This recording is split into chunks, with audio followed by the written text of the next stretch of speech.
Hello friends, welcome to Input Output Campus. So today in this video we'll discuss about bit manipulation, and bit manipulation problems are very important for your competitive exams and your on-campus and off-campus examinations.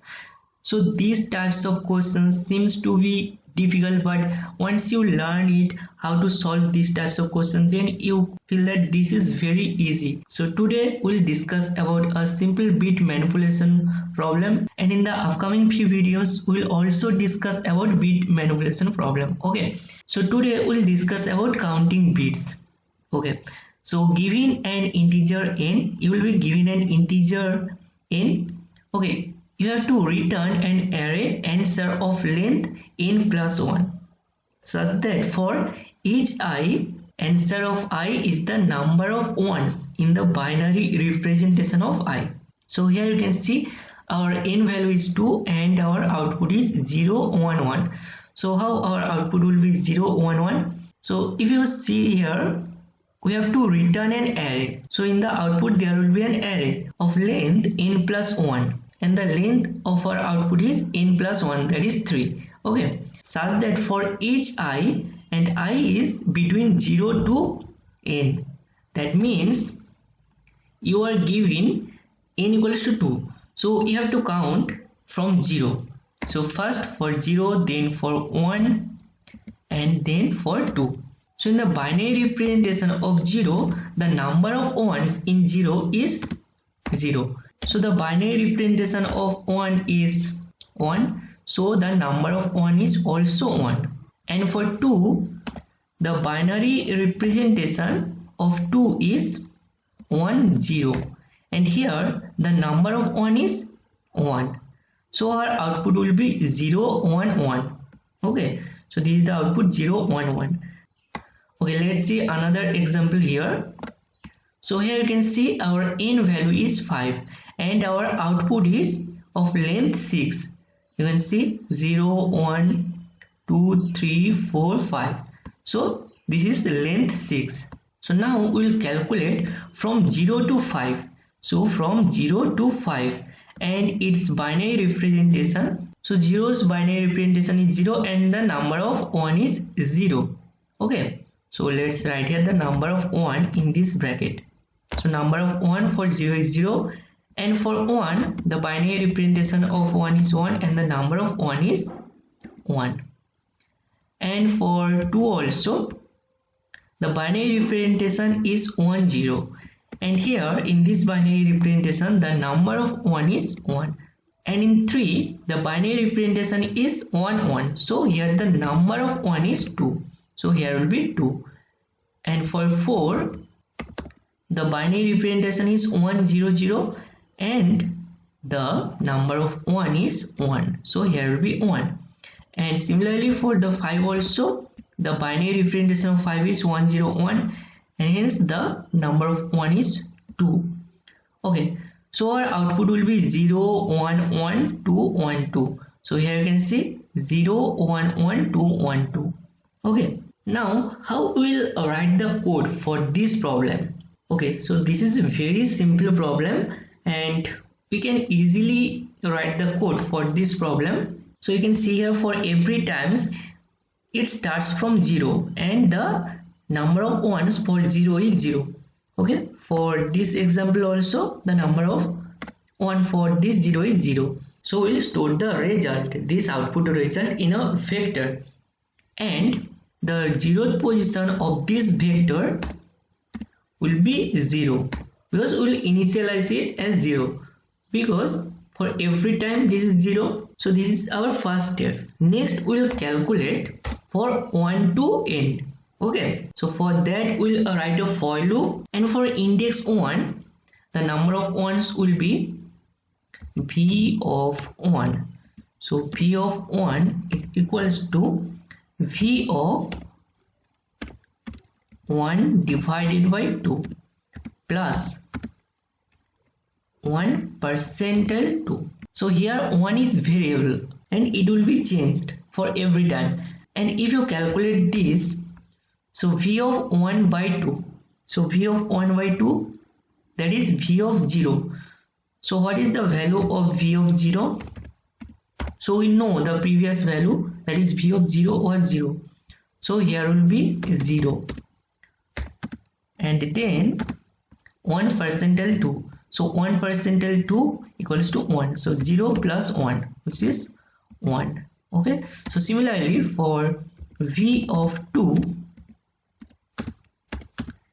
here will be v of 2 divided by 2 plus 2 percentile 2, and v of 2 divided by 2, that is v of 1.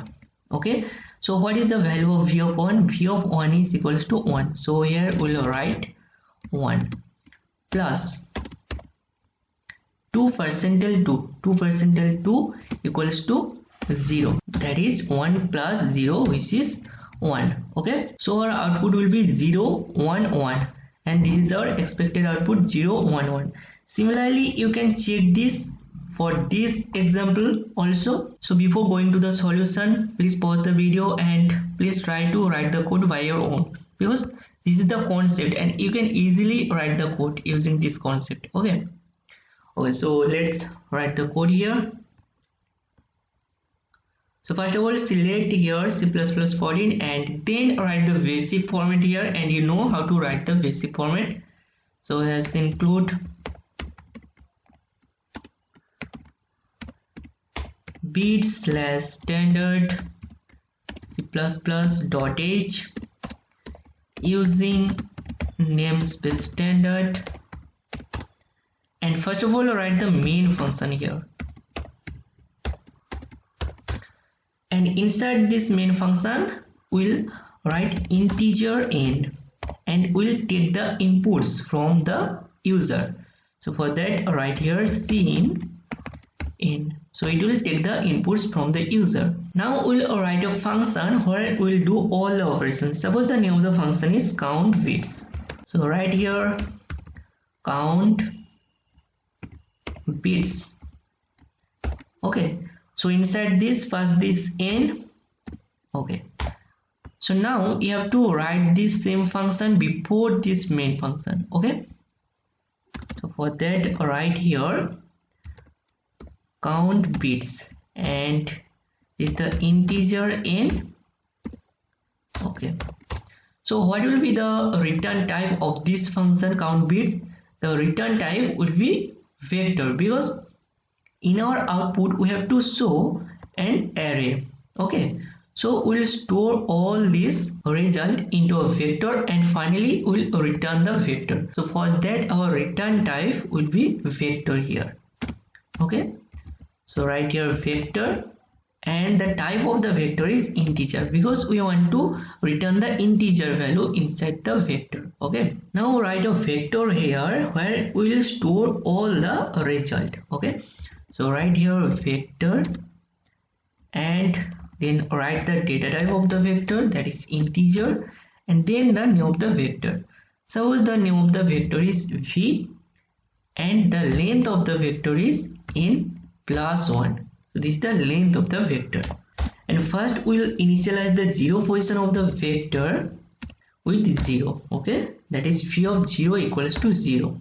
So then we will write a for loop for int I equals to what? I equals to 1, because we have write the 0 position as 0. So for int I equals to 1, I less than n, no, I less than equals to n, because we want to calculate from 0 to n, and in this for loop we want to calculate from 1 to n. Okay, so for I less than equals to n, and every time we'll increase the I value.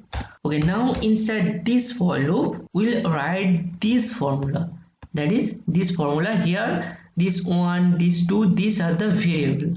Okay, so here will be v of I equals to v of I divided by 2 plus I percentile 2. Okay, so if you tally this line with this, then you can see here every time I is changed, that is I equals to 1, I equals to 2, here I equals to 1, I equals to 2, and similarly here also. Okay, so this is the variable. and we'll store the result into 1, 2, 3, 4. What will be the I value? Okay, and finally we'll return the vector v from here. So for that, just write here return v. So it will return the vector. As it will return the vector, so the return type is vector here, and the data type is integer. So integer type vector will be returned from here, and it will return from here to this main function. So we have to store the result. So if the vector is returned, then we have to store the vector inside a vector. So for that, you have to write another vector where you will store all the results of this vector, of this return vector. Okay, so suppose the name of the vector, okay, so let's write a vector and its data type is integer, and then write the name of the vector. Suppose the name of the vector is a result. Okay, so now all the results are stored into this result vector. Now we have to print these values of this vector. So this is very easy to print all the vector values. Just write here a for loop for auto I equals to result dot begin and I not equals to result dot end, and then I plus plus, and inside this for loop we'll print here cout asterisk I. Okay, so this will print all the vector values. So let's give space here, suppose tab. Okay, so code is complete. So let's run this.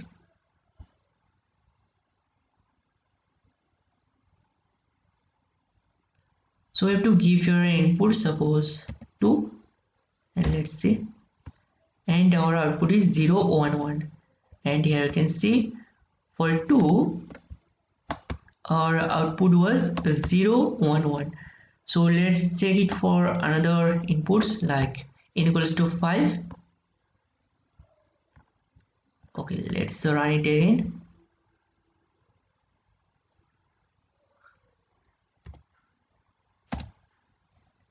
And you can see our output is 0, 1, 1, 2, 1, 2. Okay, and this is the output 0, 1, 1, 2, 1, 2. So this is the perfect output. Okay, so this was the very basic bit manipulation problem, and in the upcoming videos we'll discuss about more and more bit manipulation problems, and we'll learn more and more new concept. Okay friends, so if you like this video, then please give a big thumbs up and please share the video with your friends, and if you have any questions or queries, then please comment below. See you in the next video. Till then, take care.